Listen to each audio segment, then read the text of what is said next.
Hey Reed, guess what? It is New Year's Day. New Year's Day. What are you gonna make? Well, the traditional thing to eat on New Year's Day is hoppin' john, which is black-eyed peas with rice. But I'm going to do something a little different. So I'm not Southern. So what would different be for Hobbin John? I don't think you have to be Southern. I think now hoppin' john is sort of more widespread than just in the South. But I'm going to make a non-hoppin' john hoppin' john. Traditionally on New Year's Day, it's really important to have black-eyed peas and some greens for good luck. So those two things are going to stay in this recipe for sure. This version can be done in a vegan way, or you can make it a non-vegan dish as well. And today I'm actually going to make it a non-vegan dish for this New Year's Day dinner. So I guess we'll call this non-Hoppin' John Hoppin' John. Right. So what am I going to have? Here I have a half of a package of black-eyed peas. These have been soaked overnight and drained.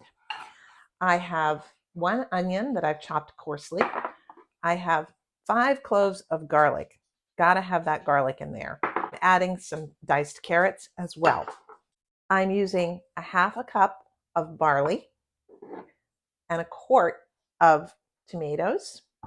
You'll need a little bit of olive oil, bay leaves, oregano, some coriander, some paprika, and I like to make mine spicy. And so I have some of the dried cayenne peppers that I grew this summer, or you can just use powdered cayenne.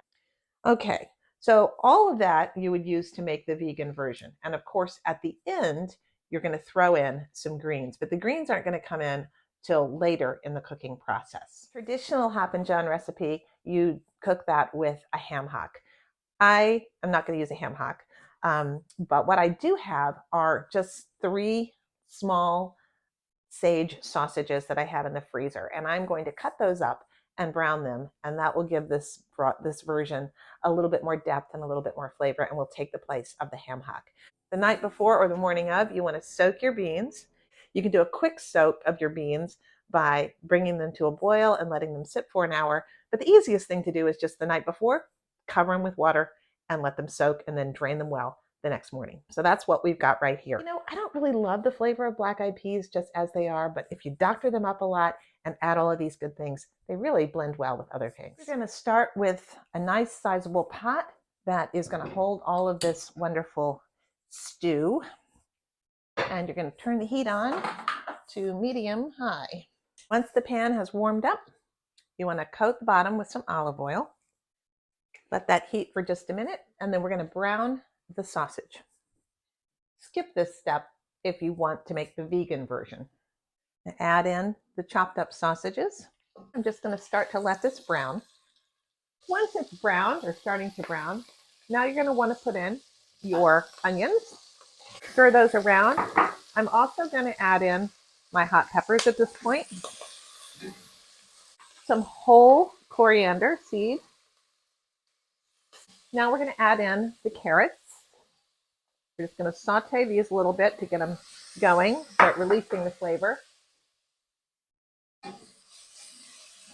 Smells good already. Can you smell it? Now in goes the garlic. Loads and loads and loads of garlic. Very important. Right. At this point, I'm going to add the cumin. I think the secret to making these beans taste really good is definitely packing it in with loads and loads of flavor. This has been cooking now for about 5 minutes, and all the seasonings are blending in nicely. So now it's time to add some liquid. We're going to add the tomatoes in. This is 1 quart of tomatoes. And I'm also going to add some water. It's going to take more water than this. I started with 2 cups. Stir this around. I can turn the heat up a little now. And I'm going to also add in the black-eyed peas. And now we're also going to add in a half a cup of barley. The barley will really thicken this soup. It's not soup. Will thicken this dish. At this point, I'm going to add in my oregano, 2 bay leaves, and some paprika. Give that a good stir. I'm also going to add 2 more cups of water. All in all, 1 quart of tomatoes and 1 quart of water. Putting in about a teaspoon of salt, a healthy grind of black pepper. All right, this has started to boil. I'm just going to give it a stir, and I'm going to turn the heat down to a simmer and put a top on it. And we're going to let this go for about 35 minutes, and then we're going to add the greens in and let it go for an additional 10. While this is cooking, I'm just going to chop up my greens because that will go in the last 10 minutes of the dish. I'm just doing a mid-course correction. I'm actually going to add in another half a cup of the barley because I really want this to be kind of thick and grain-based. It's your choice. Okay, this has been cooking for about 35 minutes, and now it's going to be time. I'm going to check it, but I think it's time to add the greens. Ooh, it's bubbling. Looks so good. See how it thickens up? All right. Yep, it's time to add the greens. You can see the barley has puffed up, and the beans are nice and softening. Here we go with the greens. Some people prefer to put the greens in and let them cook a long time. I don't like mine to cook forever and ever. So we're just going to put this in. We're going to put this in and let it cook on for about another 10 to 15 minutes. So you can see that this dish is loaded with nutrition. And if you're not a meat eater, just leave out the sausage or the ham hocks or whatever you're using, or use a meat substitute. But it's also equally delicious without the meat in it. So this is a non-Hoppin' John Hoppin' John. Give it a try. Happy New Year. Hope you're well. Take care. Bye.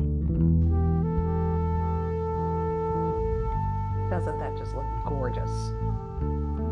A non-Hoppin' John Hoppin' John.